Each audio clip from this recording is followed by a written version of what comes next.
কিয়ামত, যতদিন কিয়ামত কায়েম না হবে ততদিন পর্যন্ত তুমি আরামের ঘুম ঘুমিয়ে নাও। আসসালামু আলাইকুম ওয়া রাহমাতুল্লাহি ওয়া বারাকাতুহু। ভাই সকল, আপনাদেরকে একটু আগেই বলা গেল সনবতি হয়ে গেল আল্লাহর তরফ থেকে।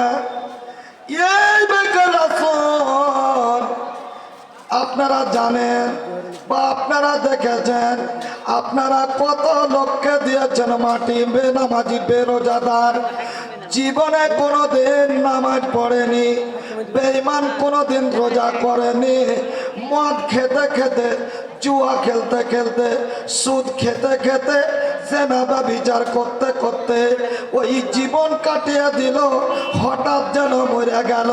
কিন্তু ওই যে দেশের নেতা, কারণ ওকে আমরা নেতা রেখেছিলাম, সেই দেশের নেতা ওর দ্বারাই কিছু দুনিয়াবি কাজ নেওয়ার জন্য বাপ যেন হঠাৎ মারা গেল। ওই লোকটার সম্পর্কে আল্লাহর নবী বলছেন, ওয়া আম্মাল মুনাফিক ওয়াল কাফির। মুনাফিক কারা? মুনাফিকের কথা আল্লাহ রাসূল বলতে গিয়ে বলছেন, মুনাফিক অন্য কোনো জাত নয়, মুসলমানেরা। আপ দেখেন, ইসলাম কবুল করার পরেও যদি, নামাজ পড়ার পরে যদি ও মুনাফিক হয়, এক সপ্তাহ নামাজ পড়ার পরে আপনি মুনাফিক হয়ে গেলেন কেন? ওই যে আব্দুল্লাহ বিন উবাই বিন সুলুল, ও আল্লাহর নবীর পাক্কা দুশমন, সাইয়্যিদুল মুনাফিকুন, মুনাফিকদের সরদার। ও কি নামাজ পড়ত না? রাসূলের পিছনে নামাজ পড়ত, ও বেঈমান। তারপরেও আল্লাহর তরফ থেকে ওকে মেয়ের একটা এমন হয়েছিল যে আব্দুল্লাহ বিন উবাই বিন সুলুলের চক্রান্তে আল্লাহর নবী তুমি পড়িও না। আল্লাহ বলছেন, ও বেঈমান, তোমার সঙ্গে বসে আলোচনা করছে, মাহফিলে মিটিং করছে, আর মিটিং করে নেওয়ার পরে চুপি চাপি করে আবার ওর নিজের বংশের লোকদেরকে, মানে যার আত্মীয়দেরকে ভাঙচুর করে দিচ্ছে। দেখো, নবী মোহাম্মদ যেটা মিটিংয়ে আলোচনা করলে অমুক জায়গা যেতে হবে, অমুক কাজে করতে হবে, এই জিহাদে যেতে হবে, এতটি লোক লাগবে, কার কার যে নাম পড়বে ওইটি কিন্তু আল্লাহ রসুল নবী মোহাম্মদ বলেনি। তো হতে পারে যদি তোর মধ্যে কাহার নাম বলে তো খবরদার যাবি না, বেটা ভাতিজা বলে দিনু, তুই কবি যে আমাকে অসুখ হয়ে গেছে। সব কথা আল্লাহ শুনিয়ে দিলেন যে ও চক্রান্ত পড়ে না, ও ভেঙে ফেলে দেয়। আল্লাহ রসুল সাল্লাল্লাহু আলাইহি সাল্লাম বলছেন কি, যারা মুনাফিক, মুনাফিকের কথা আল্লাহ রসুল বলছেন, মুনাফিকের বৈশিষ্ট্য কি, ওরা করবে কি? মুনাফিকের বৈশিষ্ট্য হলো তিন প্রকারের। ওর বৈশিষ্ট্য আছে, ইজা হাদাসা কাযাবা, মুসলমান আর ও কথা বলবে তবে মিথ্যা কথা বলবে, মিথ্যার আশ্রয় নেবে, ও হলো মুনাফিক। ওয়াইদা ওয়াদা আখলাফা, মানুষের সঙ্গে ওয়াদা করবে তো খেলাফ করবে। ভাই খুব হাত পায়, মানে ওর দুষ্ট লোকের মিষ্টি কথা, এমন হাত পা ধরে আর আপনাকে একদম লুচিপুরি কথা শুনাইবে। ভাই 10,000 টাকা দাও তো ভাই, তোমাকে লাগতি না লাগতি, তোমাকে আমি দিয়ে দিচ্ছি, আমার এমন দরকার পড়ে গেছে, আমি ইসলামপুর যাবেন দেখে মানে কি করবো দিশা পাই না, কাহুরের কাছে পাই না। আমি জানি যে তোমার কাছে টাকা আছে আর তুমি আমার কথা ফেলতে পারবে না। লজ্জাটা আসছো না যে তোমার ওকে মুখ দেখাবো না, যে কেমন করে ভাইয়ের কাছে যাবো, তারপরেও পারো না, তোমার কাছে চলে এসেছি। কত বড় ইমানদার! টাকাটা তো আপনি বুঝতে পারলেন, দিয়ে দিলেন, ওকে বুঝতে পারলেন আমার চক্রান্ত। টাকাটা নিয়ে সৈন্য হলো, সৈন্যের সময় কিনে দিবে, আপনি শরমের চাহেন না। সকাল হলো, সকাল হয়ে গেল, এই একদিন দুদিন লাজে পড়ে আপনি তখন ওকে ফোন করছেন, হ্যাঁ হ্যাঁ টাকাটা যে নিলি তো কেন টাকাটা দিস না? কইছে ভাই কোহে না, খুব মজবুরে পড়ে গেছি, তোমাকে দেওয়ার লেগে এরকম করছেন। এই যে বেঈমান, বেঈমান চালু হয়ে গেল, ও আদা করেছিল। আর তারপরে আপনি দেখেন মুসলমান, মুসলমান না মুসলমান। আল্লাহ রাসূল কি বললেন, ওয়াইদা ওয়াদা আখলাফা, ওয়াদা করবে, প্রতিজ্ঞা করবে বেঈমান, কিন্তু মিথ্যা কথা মানে ওয়াদা খেলাফি করবে। তারপরে কি, ওয়াইদা উতমানা খানা, যখন ওকে আমানত দেওয়া হবে, কোন জিনিসের আমানত ওকে লিডার বানানো হবে। আল্লাহর নবী বলছেন ওকে গ্রামের সর্দার বানানো হবে, মডল বানানো হবে, গ্রামের একজন মানে তাকে মালিক বানানো হবে। যত গ্রামের পয়সা, মাদ্রাসার পয়সা, মসজিদের টাকা পয়সা, ধর্মাল, ওকে আমানত দেওয়া হবে। আর ওই আমানত পেয়ে নেওয়ার পর ওখান থেকে ও খেয়ানত করতে আরম্ভ করবে। বাপজান আমার চতুর্দিক থেকে টাকা দিতে লাগলো, ওইদিকে 2,000, অমুক বন্ধু 2,000, এইরকম করতে করতে আপনার কাছে টাকা জমা হবে ওই বেঈমানের কাছে। আর ওই বেঈমান করবে কি, ওই টাকাটাকে এক জায়গাতে জমা করে ওখান থেকে কিছু টাকা মেরে নেবে, আর মেরে নিয়ে নিজের পরিবারের পিছনে খরচ করে দেবে। হিসাব ইদিক উদিক করে দিয়ে 6কে 9, 9কে 6 করে দেওয়ার পরে ওই টাকাটা মেরে খেয়ে যাবে। আল্লাহ রাসূল বলছেন আমানতের খিয়ানত করা হবে, এরাই হচ্ছে মুনাফিক। আর এদেরই সম্পর্কে আল্লাহ রাব্বুল আলামিন বলছেন বিসমিল্লাহির রহমানির রহিম, ইন্নাল মুনাফিকিনা ফি দারকিল আসফালে। আল্লাহ কোরআনে বলছেন বন্ধুরে, যারা মুনাফিক হবে, আল্লাহ বলছেন যারা মুনাফিক হবে জাহান্নামের আমি 7টা জানাত তবকা করেছি, 7টা তবকা। প্রত্যেক তবকাতে মানে মানুষকে জাহান্নামীকে, যার যতটা গুনাহ অতটা গুনাহ অনুযায়ী ওকে জাহান্নামে আমি রাখবো। কিন্তু এ আমার বান্দা, এ আমার বান্দিরা, ইয়া রাসূলুল্লাহ শোনো, আমার বান্দা বান্দিরাকে বলে দাও যারা মুনাফিক হবে, চাহে নোয়ার হোক বা নারী হোক, ওদের স্থান আমি জাহান্নামের সব চাইতে নিচু স্থানে তার স্থান করব। আর ওই স্থানটা এমন জঘন্য, এত নিকৃষ্ট যে ওর উপরের যেটা তবকা আছে ওই তবকাটা আল্লাহর কাছে পানা চাইছে যে আল্লাহ আমার নিচে কাকে রেখেছিস, আল্লাহু আকবার, বরদাস্ত করতে পারি না, এত জঘন্য, একই কেন আমার পাশে রেখেছিস। চিন্তা করছেন বাপু? আর ওইখানে আপনার ওই যে মুনাফিকের হবে কথা, ওই জন্য আল্লাহ রাসূল। আচ্ছা দাদু, আপনাদেরকে একটু জোড়হাত করি, একটু আগে বসেন না একটু। আজ এত আফসোস হয়েছে মনটাতে, ভলেন্টিয়ার ভাইরা, জায়গা নেই আমার। ভলেন্টিয়ার ভাইরা তোমরা কোথায় আছো? লোকজন এদিক ওদিক ঘুরছে, তাদেরকে একটু বসো, বসো। বসো, বসো, হ্যাঁ, আপনারা বসে পড়ুন, বসেন। দাঁড়িয়ে থাকতে হয় না, এটা আল্লাহ আল্লাহ রসুলের সভা, এটা বেজ্জতি হয়, দাঁড়িয়ে থাকতে হয় না। হাদিসে এখনো অব্দি আমরা পাইনি কোনো জায়গাতেও একটু ছোট্ট করেও লেখা নেই যে আল্লাহ রসুল বক্তব্য দিচ্ছেন তো সাহাবিরা খাড়িয়ে খাড়িয়ে খাড়িয়ে জালসা শুনছে, বক্তব্য শুনছে, এরকম নাই। আদব তাহজিব একদম রেখে আদবের সহিত বসে হাদিস কোরআনের কথা শুনতেন। কিন্তু আমাদের সমাজ, পিছিয়ে পড়া সমাজ, বুঝতে পারে না, কেউ বুঝেও বুঝে না, কেউ না জানেন, বুঝে না বলে আলাদা কথা। ওই জন্য বলছি, বুঝেন বা না বুঝেন, আপনাকে আমি বলছি ইসলাম একটা আদবের খেলাপ করিয়েন না। একটু আপনারা বসুন, দিয়ে দুটো কথা শুনুন। বাপজান আমার, আল্লাহর নবী, দয়ার নবী আমার বলছেন ওয়া আম্মাল মুনাফিকু ওয়াল কাফিরু, যারা মুনাফিক আর কাফির হবে ওরা যখন মৃত্যুবরণ করবে ওদেরও কাফন দাফন হয়ে যাবে। সুবহানাল্লাহ। নবী আমার বলছেন ওর কখন থেকে ওর মানে মানে কষ্ট আরম্ভ, কখন থেকে ওর আত্মাটা যখন থেকে আজরাইল কাটবে, আজরাইল ওর আত্মাটা কাটতে যাবে, বলবে আত্মাটা, তুমি এই আত্মা কি বলে বলবে, এরে জঘন্য আত্মা বেরিয়ে আয়। ও বেরিয়ে আসবে না, বাপজান আমার আসতে চাইবে না। নবী আমার বলছেন শেষের বেলায় রাগের জ্বালায় ওই যে আজরাইল করবে নাকি, মালাকুল মউত করবে নাকি, ওর ভিতরে যেন হাত ভরে দেবে, হাত ভরে এমন করে ছিঁড়ে টেনে নেবে, সব পণ্য যেন কলিজা ফুলকা সব যেন একাকার হয়ে যাবে, ছিঁড়ে একাকার হয়ে যাবে, রক্তাক্ত হয়ে যাবে, সমস্তকে ছিঁড়ে যেন আত্মাখানাকে বের করে নেবে। নেওয়ার পর ও বন্ধু বড় একটা ঘটনা আছে, ওইদিকে আমি যাব না। তারপরে আপনার কি হইল? আল্লাহ রাসূল সাল্লাল্লাহু আলাইহি ওয়াসাল্লাম বলছেন ওই লোকটারও যেন কাফন দাফনের ব্যবস্থা গ্রামের লোক করবে।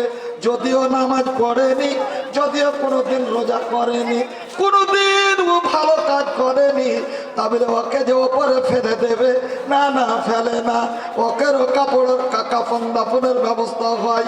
আল্লাহ রাসূল সাল্লাল্লাহু আলাইহি ওয়াসাল্লাম বলছেন এ বাপু, ওকে যখন কবরে দিয়ে দেওয়া হলো, দিয়ে দেওয়ার পর আতাহু মালাকান, দুজন ফেরেশতা যে আসবে, ওই ফেরেশতার ভালো চেহারা নিয়ে আসবে না। মুমিনের কাছে এসেছিল ভালো চেহারা নিয়ে, কিন্তু যেমন এই মুনাফিক বেঈমানের কাছে যে এসেছে, বেনামাজি বেরোজাদারের কাছে, তো এমন একটা বিকট চেহারা নিয়ে এসছে, দেখতেই যেন মানুষ ভয় খেয়ে যাবে। এত বিকট চেহারা নিয়ে আসছে। আসার পরে ওকে উঠিয়ে বসিয়ে, আর উঠিয়ে ওর দুটো ঘাড়কে ধরে উঠে বসিয়ে দিয়েছে একদম চক করে। আর যেমনই বসিয়ে দেওয়া, আল্লাহু আকবার, ওই লোকটাকে বলবে উঠে দেখেই যেন হতভম্ব, এমন হতভম্ব খেয়ে গেছে। কি গো কি গো, দেখে যেন থরথর করে কাঁপছে। ওকে জিজ্ঞাসা করবে মা কুনতা তাকুলু ফি হাযার রাজুল, এরে আল্লাহর বান্দা, ওকে ঝাঁকি মেরে কড়া ভাষায় বলবে এ আল্লাহর বান্দা, এই লোকটার সম্পর্কে কতটা তুই জানিস বল, কতটা একে তুই মেনেছিলি বল, এর ধর্মকে মেনেছিলি কিনা বল, একে কতটা তুই চিনিস বল। সুবহানাল্লাহ। ওই লোকটা দাঁতে আঙ্গুল কাটতে আরম্ভ করবে, চোখ দিয়ে যেন ঝরঝর করে পানি পড়তে লাগবে। কারণ ওই যে দুইজন ফেরেশতা ভয়ঙ্কর চেহারা নিয়ে বসে আছে দুই পাশে। ভাইরা আমার, বন্ধুরে আমার, ওর শরীর যেন থরথর করে কাঁপছে আর কাঁপতে আরম্ভ করে দিয়েছে। ওরে আমার বাপজান, এ আমার ভাইজানেরা, শুধু তাই নয়, দাঁতে আঙ্গুল কাটে আর কান্না করছে আর বলছে, মুখ দিয়ে যেন উচ্চারণ হচ্ছে। কি মুখ দিয়ে উচ্চারণ হবে? ওই বেঈমানের, ওই মুনাফিকের আল্লাহ নবী ওটাও হাদিসে উচ্চারণ, নিজের ভাষায় উচ্চারণ করেছেন, পবিত্র জবানে উচ্চারণ করেছেন। বন্ধু কি বলেছেন? কুনতু আকুলু মা ইয়াকুলুন নাস, আমি লোকে যা বলতো আমিও তাই বলতাম, লোকে ওকে নবী বলতো আমিও নবী বলতাম, জানতাম যে নবী, কিন্তু কোনোদিন ওই নবীর কথা মতো আমি জীবন যাপন করিনি, নবীর কথা মতো আমি কোনোদিন দুনিয়াতে চলিনি ফিরিনি। আমার বন্ধু বান্ধবদেরকে দেখেছিলাম, ওরা নামাজ পড়তে যেত, আজান হলে আমি নামাজ পড়তে যেতাম না। ও আমার বন্ধু নাম কোনোদিন না রোজার দিনে রোজা করত, রোজা করে আছে, আমি কিন্তু রোজা করতাম না। আমার বন্ধু মদ খেত না, আমি মদ খেতাম। সুবহানাল্লাহ। ভাইজান আমার, বাপজান আমার, সেই জন্য ওই লোকটা বলবে হা হা লা আদরি, হাই হাই আমি জানি না, হাই রে আমি জানি না। কুনতু আকুলু মা ইয়াকুলুন নাস, লোকে ওকে নবী বলতো, আমিও তাকে নবী বলতাম, কিন্তু জীবনে কোনোদিন তার কথা মানেনি। আচ্ছা এবার বলেন তো, কোনো একটা লোককে যদি ধরে নেন, একটা উদাহরণ দিচ্ছি, যে এটা একটা মাদ্রাসা না, মাদ্রাসার স্টাফেরা ক্লাসে বসেছে, ছেলেরাকে পড়া দিয়েছিল। পড়া দেওয়ার পর এই বাকার একটাও ছেলে পড়া ইয়াদ করেনি। সকালবেলায় ওকে বলছে এই পড়াশোনা, যা কি জিজ্ঞাসা করছে পড়াশোনাইতে রাজি নয়, কেউ পড়াশোনাই নাই। এবার আপনি বলেন তো, ওই মুলবিটা ওই ছেলেটিকে ধরে ধরে চুম্মা খেবে নাকি? চুম্মা খেবে? হ্যাঁ না রাগ উঠবে, মাথায় বিগার উঠে যাবে? হ্যাঁ হারামজাদা, তোরা কে মাদ্রাসার কমিটির লোক কত পরিশ্রম করছে তোদের পিছনে, দিন রাতকে একটা করে দিয়া, মাল দিয়া, ধন দিয়া, জান দিয়া পরিশ্রম করে তোরাকে এখানে থাকার দিয়েছে, খাবার জায়গা দিচ্ছে, দিন রাত জাগির জাগির তোরাকে কত ভালো মন্দ খিলাইছে, আর তুই খাইয়া দেয়া আইসা লবাবি করছিস মাদ্রাসাতে। আর নামাজ মানে পড়িস না, এক টাকা পড়ার না, কিসের লেগে তোর জাগিলে তোকে খাইতে দিচ্ছে রে? হ্যাঁ, দিয়ে আমাকে কমচি দিয়ে সাড়া সাড়া কইসে দিবি, কষবে না, রাগ হয়ে যাবে। বাপজান আমার, যখনই ওই লোকটা বললে কুনতা কুনু মায়া কুনুন নাস, লোকে ওকে নবী বলতো, আমি নবী বলতাম, জানতাম বলতাম, কিন্তু আমল কোনোদিন করিনি। এ বন্ধু, যখন ওই কথাটা বলে দেওয়া, আল্লাহ নবী বলছেন বন্ধুরে, ওই দুইজন ফেরেশতা এত রাগান্বিত হয়ে যাবে, এত রেগে একাকার হয়ে যাবে, যেমন আপনি ধরেন ওই যে ওর চোখগুলা যেন লাল টুকটুকে হয়ে যাবে, মনে হচ্ছে যেন ওই চোখ দিয়ে রক্ত ফুটে পড়ে যাবে, এত দুইজন ক্ষিপ্ত হয়ে যাবে। সুবহানাল্লাহ। তারপরে আল্লাহর নবী বলছেন ওদের হাতে যেন দুইজনের হাতুড়ি থাকবে, লোহার হাতুড়ি। নবী বলছেন ওয়া ইউজরাবু বিমাতারিকা মিন হাদিদিন, ওই যে হাদিদ মানে হলো লোহা, আর লোহার যেন হাতুড়ি ওদের দুইজনের হাতে থাকবে। আল্লাহর নবী বলছেন যখনই বলবে নবীকে চিনি না, নবীকে জানি না, ওয়া ইউজরাবু, একদম প্রহার করে দেবে। কোথায়? ওই লোহার হাতুড়ি দিয়া দুইজন মেলা দুই কাঁধের ওপরে হাতুড়ি বসিয়ে দেবে। সুবহানাল্লাহ। আল্লাহর নবী বলছেন ওই হাতুড়ের ওজন কত, অন্য হাদিসে পাওয়া যায় কত ওর ওজন, হাতুড়ি দুখানার ওজন কত হবে? যদি ওহুদ পাহাড়ে মারে বাপুরে, ওহুদ পাহাড়ের যেন সমস্ত পাহাড় যেন ধুলা হয়ে ধুনে যাবে, এত যেন ওজনদার। ওই হাতুড়িটাকে যখন ওর গায়ে ফেলে দেওয়া হবে, যখন তার ঘাড়ে মেরে দেওয়া হবে, তখন যেন ওই লোকটা মারার পরে, মার খাওয়ার পরে আল্লাহর নবী বলছেন ও যেন গরুর মতো চিৎকার করতে আরম্ভ করে দেবে, গাধার মতো চিৎকার করবে, এত চিৎকার করবে, এত জোরে চিৎকার করবে। নবী পবিত্র জবানে বলছেন লোকটা এত জোরে চিৎকার করবে, এত জোরে চিৎকার করবে।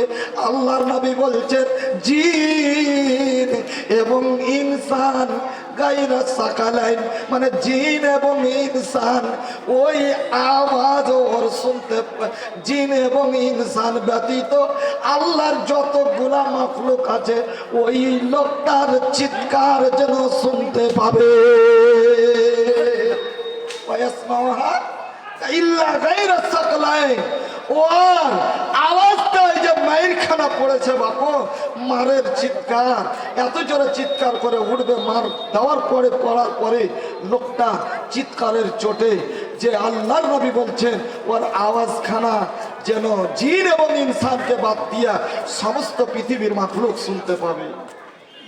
বুঝতে পেরেছেন না? পারেন? কি অবস্থা হবে কবরের মাটিতে, কি অবস্থা হবে, কি মানে এই কবরের মাটিতে আপনার আমার অবস্থা কি হবে? আমার বাপ জান, একটু আপনি চিন্তা ভাবনা করুন, আপনার জীবনটাকে ধন্য করুন। আমরা এখন কিছুগুলা নামাজি যদি হয়েছি, কোনো রকম যদি নামাজি হয়েছি, এমন নামাজি হয়েছি পাক্কা নামাজি হতেও পারলাম না, জীবন কাটিয়ে দিয়া বয়সপ্রাপ্ত হয়েছি, তারপরে আমরা নামাজি হয়েছেন আলহামদুলিল্লাহ, সুম্মা আলহামদুলিল্লাহ। আপনি নামাজি তো হয়েছেন, কিন্তু নামাজের মধ্যে কোয়ালিটিওয়ালা নামাজি হয়ে গিয়েছি, একদম অন্তত আল্লাহওয়ালা হন। যেটা সঠিক নামাজ, যেটা আল্লাহ রসুলের নামাজ, সেটাকে আপনারা পড়তে শিখুন, রাত্রে কাঁদতে শিখুন। আপনি রাত্রে কাঁদুন, আপনার জীবনটাতে আপনি যা করেছেন, বা ছেলে মেয়ের জন্য আপনি গাড়ি করলেন, বাড়ি করলেন, জমি করলেন, জায়গা করলেন, সব কিছু আপনি করে দিয়ে দিলেন ছেলে মেয়েদেরকে। এখন আপনার 50-40 হয়ে গেছে বয়স, এই বাকি জীবনটা আল্লাহর রাস্তায় কাটান না কেন? আপনি দুনিয়ার মাথায় মেতে গিয়েছেন, আপনি দুনিয়ার মহে মেতে গিয়েছেন। এখন তো অন্তত আপনি আল্লাহর রাস্তাকে, আল্লাহর রসিকে আপনি একড়ে ধরুন আমার বাপজান। আমরা বলছি যে কোনো রকম যদি কি করে নামাজ পড়তে লাগা আর হজটা যদি আমরা করে নিয়েছি, হজ করে নিয়েছি বলে যে আমরা খুব ইমানদার হয়ে গেছি, পাক্কা নামাজি হয়েছে বলে খুব ইমানদার হয়ে গেছি। কিন্তু বাপজান, যে আগেকার গুনাহগুলা যে আপনি করেছেন, ওই আগেকার গুনাহগুলা তো মোচনের একটা ব্যবস্থা আপনি করুন। গুনাহগুলাকে বাঁচা, গুনাহগুলাকে মোচন করার আপনি ব্যবস্থা করুন বাপজান। বাকি জীবনটা আপনি নিজের দিনের কাজ, নেকির কাজ, আল্লাহর কাজ করে আর দান ধিয়ানের কাজ করে আপনার জীবনটা, বাকি জীবনটা আপনি কাটান, তাহলে আপনার জীবন ধন্য হবে বাপু। নচেত আপনাকে কবরে মুগুর খেতে হবে, লাভ খেতে হবে। আপনার বাকি জীবনটা, কবরের জীবনটা কেটে যাবে ওই মার খেতে আর জাহান্নামের শাস্তি খেতেই খেতে আপনার জীবনটা কেটে যাবে। আমার বন্ধুগণ, গাইবানা একটা খবর আসবে, যেমন ইমানদারের জন্য খবর এসেছিল, ওই যে গাইবের খবর আল্লাহ রাব্বুল আলামিন বলবে, ওরে আমার জাহান্নামে ফেরেশতারা শোনো, আমার জাহান্নামে ফেরেশতারা শোনো, এই জাহান্নামে যাদের মানে কাজ দেওয়া আছে, আমার জাহান্নামের দারোগা শোনো, ওই যে বেঈমান, ওই যে মুনাফিক কবরে পড়ে আছে, হিসাব দিতে পারলো না, নবীকে চিনল না, আমাকে চিনতে পারেনি, যাও কবরে পড়ে আছে, ওদের কি ব্যবস্থা করো, জাহান্নামের পোশাক ওকে পরিয়ে দাও, জাহান্নামের পোশাক পরিয়ে দাও, ওর কবরটাকে জাহান্নাম দিয়ে সাজিয়ে দাও, জাহান্নামের অগ্নি দিয়ে সাজিয়ে দাও, জাহান্নামের আযাব দিয়ে সাজিয়ে দাও, আর ওই জাহান্নামের দরজার সঙ্গে, জাহান্নামের জানালার সঙ্গে ওই ওর কবরটাকে যেন সেট করে দাও, যাতে ওই জাহান্নামের গরম হাওয়া ওই ওর কবরের ভিতরে পৌঁছিতে থাকে। বাপজান, এই অবস্থা আপনার আমার হবে বাপজান। এটা কে দিল গো? কে দিল এটা? আবু সামা? যাই হোক, নামটা সঠিক পেলাম না, একটু দোয়া করে দেন তো। আলহামদুলিল্লাহ, সময় আমার বেশি আর নেই। আলহামদুলিল্লাহ রাব্বিল আলামিন, আল্লাহুম্মা আনতাস সালাম ওয়া মিনকাস সালাম, তাবারাকতা ইয়া যাল জালালি ওয়াল ইকরাম। এ রব্বুল আলামিন, আল্লাহ আবু সামার নাম পেলাম, আল্লাহ যেন তোমার বান্দা কোথায় যেন ছিল, আল্লাহ 1000 টাকা দান করে গেল, আল্লাহ গো, আল্লাহ তার দানকে তুমি সদরে গ্রহণ করে নাও, আল্লাহ, আল্লাহ তার মনের উদ্দেশ্য পূরণ করে দাও, আল্লাহ তার ব্যবসা বাণিজ্যে বরকত দাও, হাতের কামাইতে আল্লাহ তুমি বরকত দাও, চলাতে ফেরত আল্লাহ তুমি বরকত দাও, যতদিন বেঁচে যাবে, যতদিনে বেঁচে যাবে ধরার বুকেতে, আল্লাহ তারা কেমন আছে সালামতে, আরো দিও খোদা তারা দুধে ভাতে খেতে, ও গো আল্লাহ দয়াময় গফুর গফার, গোনা কথা মাফ করো বন্দারো তোমার, যতদিন বেঁচে যাবে ধরার বুকেতে, আল্লাহ তারা কামাল ইমানের হালাতে, আমি নয় আমি খোদায়, আমি নয় আমি মদের দোয়া কবুল করো বলার আমিন, আমিন আমিন আমিন সুম্মা আমিন। একটু দান দিতে পারবেন বাপু? দান তো দিতেই হবে, নচেত তো মাদ্রাসা চলবে না। তো আল্লাহকে একটু স্মরণ করবেন, আল্লাহকে বলবেন, আমার বাপজি জোহের সাহেবের, আমার ভাই জোহের সাহেবের মুখে যে হাদিসটা শুনলো, আল্লাহ তুমি এই হাদিসটার উপরে আমাদেরকে আমল করার তৌফিক দিও, যাতে কবরে যেত আমরা যেন সঠিক উত্তরগুলো যেন দিতে পারি, আল্লাহ যেন আমার কবরে যেন ব্যবস্থা আল্লাহ যেন ভালো হয়, তার জন্য আমি 1000 টাকা আল্লাহর রাস্তায় দিলাম। এটাই হবে আপনার জান্নাতের জন্য আর কবরের জন্য আপনার উপকৃত জিনিস, কবরে আপনার কাজে লেগে যাবে। দিবেন 1000, আল্লাহু আকবার। যখনই আপনার হিসাব কিতাবের বেলা আসবে কবরের মাটিতে, তখন আপনার দান এক সাইডে হাজির হয়ে যাবে, নামাজের নেকি এক জায়গাতে হাজির হবে, রোজা একদিকে হাজির হয়ে যাবে, চতুর্দিকে ভালো ভালো দামি দামি আমলগুলা নেকিগুলা আপনার এক জায়গাতে হয়ে আপনার সহযোগিতা করতে আরম্ভ করবে। বাপজান, তার মধ্যে হলো এইটা একটা জিনিস, দান। এই দান আপনি ভুল করে আছেন, গুনার কাজ করে করে করে 30-40 বছর কাটিয়ে দিয়েছেন, আল্লাহ রেগে আছেন আপনার কাছে উপরে, জানেন না আপনি। সুবহানাল্লাহ, এটা খুব দামি হাদিস, আপনাদেরকে আমি বলে দিই। আল্লাহর রাগ মাটি হয়ে যায় এই যে দান এমন একটা জিনিস, আল্লাহ রাব্বুল আলামিন আপনার উপরে খুব রেগে আছেন যে থাম, তোর ব্যবস্থা আমি করে দিচ্ছি, তোকে অসুখে ফেলবো বা তোকে কোনো জায়গায় অ্যাক্সিডেন্ট করে তোকে মেরে দেবো আমি। সুবহানাল্লাহ, এরকম আল্লাহ আপনার উপরে রেগে আছেন। খালি সবাইটা পৌঁছেনি বলে আপনি ওই বিপদে মানে বিপদে আক্রান্ত হতে পারেননি। সবাই গেলে আপনি বিপদে পড়ে যাবেন, কিন্তু তার আগেই আপনি করে দিয়েছেন কি? সাদকা। হাদিসে আছে আস-সাদকা তো রাদ্দুল বালা, সাদকা করে দিয়েছেন। আপনি জানেন না যে কাল আমি অ্যাক্সিডেন্ট হয়ে যাব, বা কালকে আমার প্যারালাইসিস হয়ে যাবে, বা কালকে আমার একদিক মরে যাবে, বা কালকে একদিন আমি অক্ষম হয়ে যাব, আর কিছু